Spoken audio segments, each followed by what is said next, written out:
Hello guys, good morning, good afternoon और good evening. तो आज हम लोग कर रहे हैं पब्लिक इंटरेस्ट लिटिगेशन के बारे में पढ़ेंगे। ठीक है, प्रीवियस यूनिट में हमने जुडिशियल एक्टिविज्म के बारे में पढ़ा था। उससे पहले हमने जुडिशियल रिव्यू के बारे में पढ़ा, फिर हमने सुप्रीम कोर्ट के बारे में पढ़ा। तो इस तरह से हम क्रोनोलॉजिकली ऑर्डर में चल रहे हैं। ठीक है, तो हम लोग जो हैं आज पढ़ रहे हैं, आज हम पढ़ेंगे PILs के बारे में। ये क्या है, कब क्या है, कब कैसे इसका एवोल्यूशन हुआ, इसके क्या यूजेस हैं, इसके बारे में पढ़े। एक छोटा सा टॉपिक है, मैं चाहता हूँ कि ये क्लियर हो जाए। ठीक है, तो चलो स्टार्ट करते हैं। देखो, एवोल्यूशन कब हुआ, PIL का एवोल्यूशन इंडिया में कब हुआ। PIL एक पावरफुल टूल जो है वो इंश्योर करने के लिए जस्टिस, फंडामेंटल राइट को प्रोटेक्ट करने और एड्रेस करने के लिए क्या मेनली जो इश्यूज है, पब्लिक कंसर्न इश्यूज, उनको यूज करने के लिए एक टूल है through which we can approach the supreme Court और through which we can approach the judiciary, you can say. इसका एवोल्यूशन जो है ना वो क्लोजली टाइड है कि इसके जुडिशरी की जो है, जो प्रोएक्टिव रोल था ना, जो सेफ गार्ड करने के लिए, मतलब जुडिशरी ने, जो हमने एक्टिविज्म में पढ़ा, एक्टिविज्म, जुडिशरी जो एक्टिवली इन्वॉल्व हुई ना सिटीजन्स के राइट प्रोटेक्ट करने के लिए, मार्जिनलाइज ग्रुप के राइट प्रोटेक्ट करने के लिए, प्रमोट करने के लिए जस्टिस, वहाँ से जो है ये PIL का जो है ना, PIL का एवोल्यूशन हुआ है। ओके, इस तरीके से जो है PIL का एवोल्यूशन हुआ है ओवर द टाइम। अगर आप देखो, हम लेट्स सी के इंट्रोडक्शन ऑफ, देखो इंडिया में कब, देखो हम एक पूरा पढ़ेंगे कि कब कैसे कैसे through different phases of India जो है PIL का इंट्रोडक्शन हुआ है। देखो फॉर्मली जो इंट्रोड्यूस हुआ वो लेट 70s में हुआ है, 1970s और 80s में। जो जुडिशियल एक्टिविज्म मैंने आपको बताया ना, वहाँ से इंस्पायर होकर जो कॉन्स्टिट्यूशनल मैंडेट थे कि हमें जस्टिस जो है अपहोल्ड करनी है। देखा जाए तो 70s 80s का बड़ा टर्मोइल टाइम था। अगर हमारे पॉलिटिकल हिस्ट्री के बारे में इंडिया की देखें तो ये कंसेप्ट जो है ना वो आर्टिकल 32 और 226 में रूटेड है कॉन्स्टिट्यूशन के, कि जैसे वो कहता है, जो 32 और 226 के कहते हैं, पावर देता है सुप्रीम कोर्ट, हाई कोर्ट को, कि इंडिविजुअल या कोई भी ग्रुप जो है वो अप्रोच कर दे सकता है सुप्रीम कोर्ट को अपने फंडामेंटल राइट क्या कराने के लिए, इन्फोर्स करवाने के लिए। अब जो डेफिनेशन देखो, PILs जो है ना वो कोई भी पब्लिक जो स्पिरिटेड इंडिविजुअल या कोई ऑर्गेनाइजेशन, मतलब कोई भी इंडिविजुअल, हम तुम सिटीजन, या फिर कोई भी जो NGOs हैं, कोई कोऑपरेटिव सोसाइटी, कोई ऑर्गेनाइजेशन है ना, वो क्या कर सकते, फाइल कर सकती है केस। किसके बिहाफ पे, on behalf of was unable to approach the court due to socio economic और फिजिकल कंस्ट्रेंट। कोई भी हो सकता है, कोई सोशली, कोई इकोनॉमिक पैसे की वजह से, या फिजिकली कोई नहीं है, या सोशली वो डिसएडवांटेजेस है, तो वो कोर्ट को अप्रोच नहीं करता। उनके बिहाफ पे तुम लोग अप्रोच कर सकते हो, कोर्ट में केस फाइल कर सकते हो। ठीक है,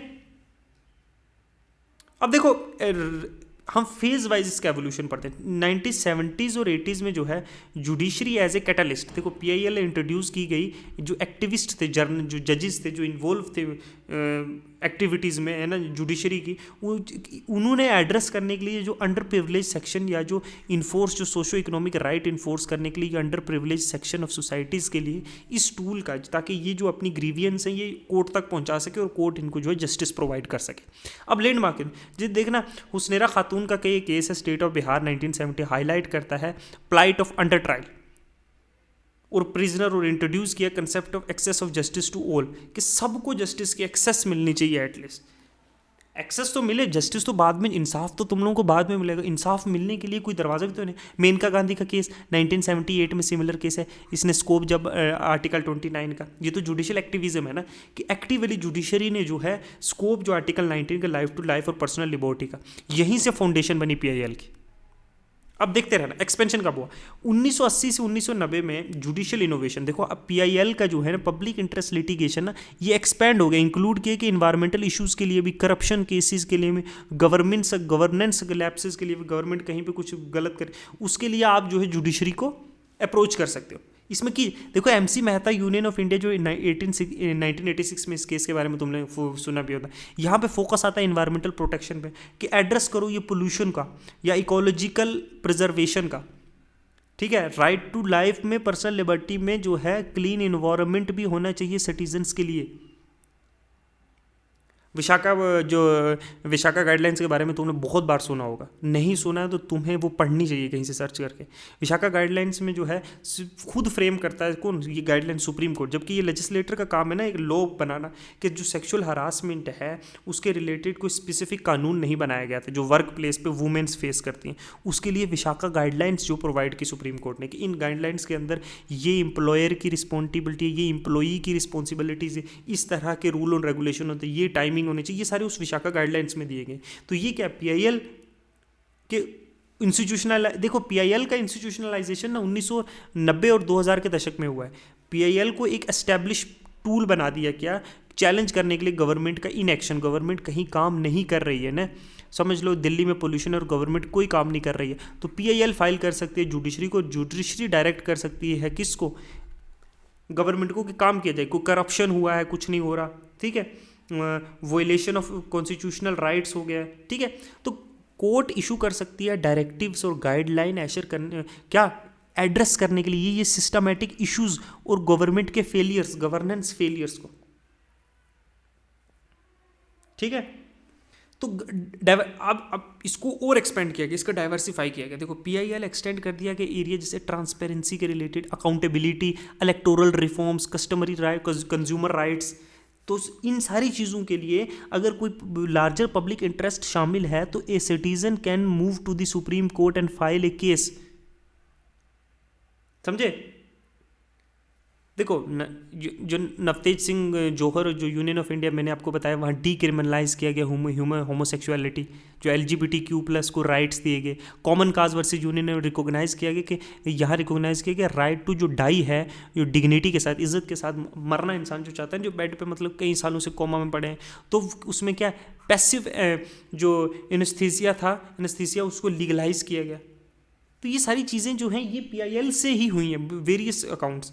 अब फेलियर कहाँ पे होता है पब्लिक इंटरेस्ट, देखो पीआईएल एक जो है ना एक यूनिक जो है जुडिशल इनोवेशन है जो ब्रॉडन करता है एक्सेस जस्टिस का और प्रमोट करता है सोशल वेलफेयर, और ये प्राइमरी फीचर है इंडियन कंटेक्स्ट में। देखो इसमें कुछ एग्जांपल, जैसे रिलैक्स्ड लोकस स्टैंडी, मतलब कि ट्रेडिशनली, इसका देखना, ट्रेडिशनली जो जिस पार्टी को एग्रीवेट पार्टी, मतलब एग्रीवेट पार्टी का क्या मतलब जिसको, मतलब जिसके साथ कोई इनजस्टिस हुई है, एग्रीवेट पार्टी मतलब जिसके साथ कोई इनजस्टिस हुई है ना, वही अप्रोच कर सकता था कोर्ट में।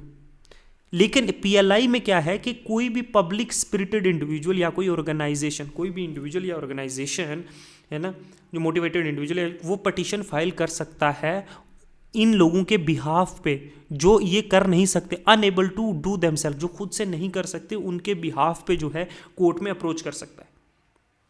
अब सिग्निफिकेंस क्या, ये अलाउ करता है एक्सेस टू जस्टिस इन मार्जिनलाइज ग्रुप्स को जो कोर्ट तक नहीं जा सकते, दे आर इलिटरेट हो सकते हैं, अनपढ़ हो सकते हैं, वो सोशली इतने वायबल नहीं है कि पहुंच जाएं कोर्ट पर, वो पैसे नहीं है या इकोनॉमिकली जो पहुंच सकें, कोई भी पॉलिटिकल रीजंस भी हो सकते हैं। ये अंडर प्रिविलेजेस ग्रुप जिनके पास लैक करते हैं रिसोर्सेज और इतनी अवेयरनेस कि अपने इस हक के लिए, अपने राइट्स के लिए लड़ सके, इनके बिहाफ पर भी जाके केस क्या किया जा सकता है। अब ये पब्लिक इंटरेस्ट की फोकस पब्लिक इंटरेस्ट पे भी देता है पीएलआई। देखो पीएलआई फाइल जो एड्रेस की जाती है इश्यूज जो लार्जर सेक्शन ऑफ सोसाइटी को इम्पैक्ट कर रहा हो।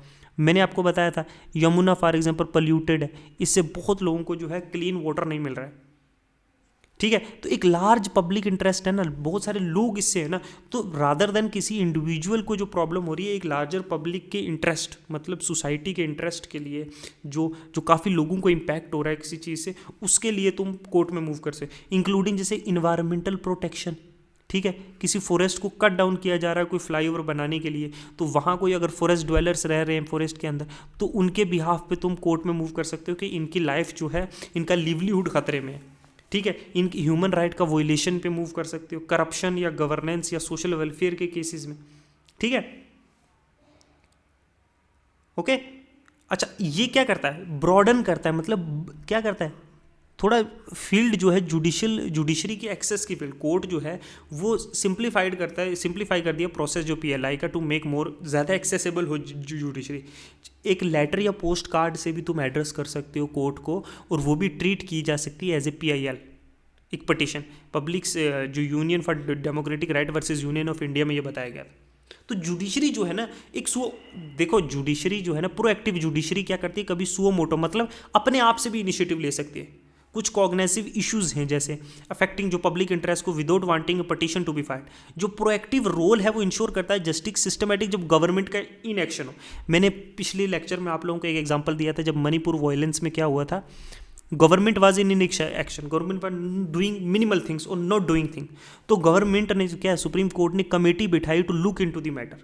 तो ये एक प्रोएक्टिव रोल होता है जुडिशरी का, जहाँ लोगों के राइट्स जो हैं वो वायलेट हो रहे हैं और लोग जो हैं गवर्नमेंट कुछ नहीं कर रही, सिस्टम का फेलियर है, ये गवर्नमेंट इन एक्शन में उस चीज़ में। फ्लेक्सिबल देखो, सिंप्लीफाइंग फीलिंग देखो, PLI ना उसको कोई स्ट्रिक्ट प्रोसीजरल रिक्वायरमेंट नहीं है, पटिशन कैन बी ये डायरेक्टली फाइल की जा सकती है हाई कोर्ट या सुप्रीम कोर्ट में। ऑब्जेक्टिव क्या है, to expedite judicial delivery and focus on substantive justice over the, देखो प्रोसीजरल, देखो एक प्रोसीजर होता होगा, फाइल ऐसे करना, ये स्टैंप लगाने, ये टिकट्स लगानी है, ये साइन करने हैं, फलाना लॉयर ही कर सकता है जुडिशरी में, तो वो एक बड़ा कम्बरसम और कॉम्प्लेक्स होता है। अब क्या है कि जुडिशरी ने क्या किया कि जुडिशरी ने कहा कि सब्सटेंटिव जस्टिस इंपॉर्टेंट है, इंसाफ इंपॉर्टेंट है, ना कि प्रोसीजरल टेक्निकलिटीज। ठीक है, PLI फाइल करने के 100 रूल्स बना दो कि इस तरीके से फाइल होगी, ये रिजेक्ट हो जाएगी, ये रिजेक्ट हो जाएगी, ये बनेगी, उससे तो पर्पस असली जो PIL का वो तो खत्म हो जाएगा ना। तो PILs जो है ना वो सिंपली तुम फाइल कर सकते हो एक लेटर भेज के भी सुप्रीम कोर्ट को। अब कुछ गाइडलाइंस हैं जिससे PIL एक्सेप्ट की जा सकती है या नहीं की सकती, क्योंकि रैंडम 1000 लोग दिन में PIL भेजेंगे, सब लोगों की एक्सेप्ट होने लगी तो क्या है, किसी के घर के टूटी में पानी, नलके में पानी नहीं आ रहा तो वो क्या करेगा कि PIL फाइल करने लग जाएगा, तो वो भी नहीं है ना, कोर्ट का कीमती वक्त बर्बाद होता है।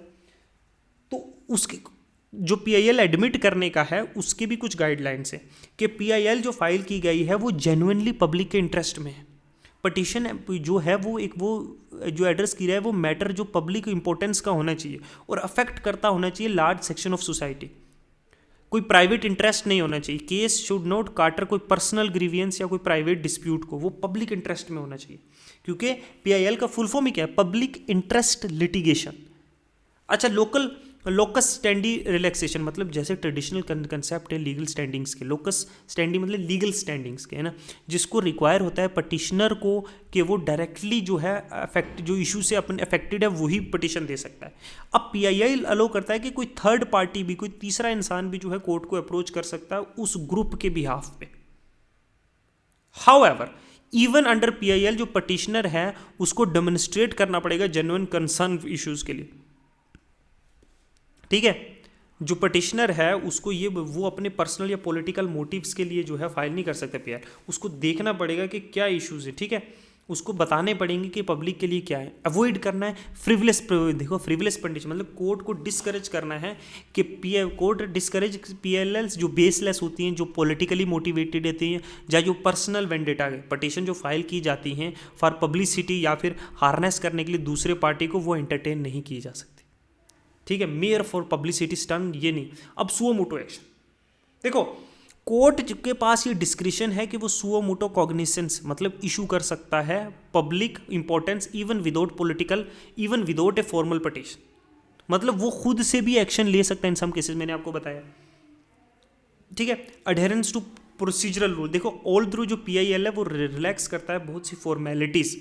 ठीक है, लेकिन पटिशन जो है वो मस्ट कंप्लाई जो प्रोसीजरल और एविडेंटरी रिक्वायरमेंट होती है, मतलब क्या डॉक्यूमेंट्स, मतलब एडिक्वेट जो सपोर्ट करना चाहिए जो पटिशन दी जा रही है उसके पीछे कुछ प्रूफ्स भी ना होना चाहिए ना कि ये चीज़ें इंपैक्ट कर रही हैं, तो एविडेंस शुड बी प्रोवाइडेड।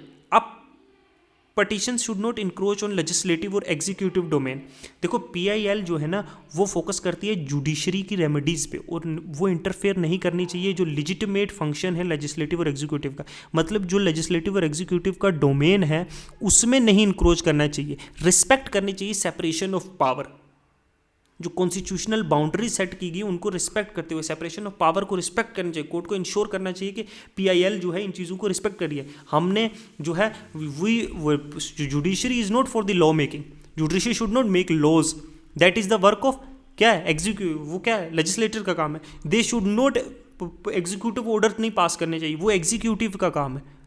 वो पॉलिसीज नहीं लॉन्च करनी चाहिए, वो एग्जीक्यूटिव का काम। कोर्ट को डिस्करेज करनी चाहिए, ऐसी पीआईएल्स नहीं फाइल करनी चाहिए जो मीडिया अटेंशंस के लिए या पब्लिसिटी के लिए हो।